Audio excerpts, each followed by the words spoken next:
Asian news wave live के CEO Ubaidullah की report के मुताबिक सिंध काबीना के कलमदारों का फैसला कर लिया गया।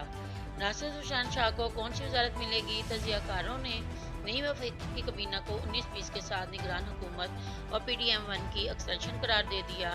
बेटी के वजीर आजम ने जराइम पेशा गिरोहों के आगे हथियार डाल दिए, इस्तीफा दे दिया।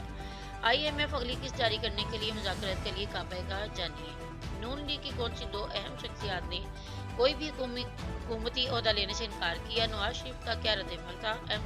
अहम तफसीलात सामने आ गई। हुकूमत पंजाब ने रमजान पैकेज की घरों में तकसीम के मुतालिक अहम ऐलान कर दिया। सदर मुमलिकत आसिफ अली जरदारी ने तनख्वाह न लेने का फैसला कर लिया। मसाइल पैदा न करें, 1 घंटे का वक्त है। बानिया PTI और बुशरा बीबी की हाजिरी से मुतालिक आगाह करें जज के रिमार्क्स।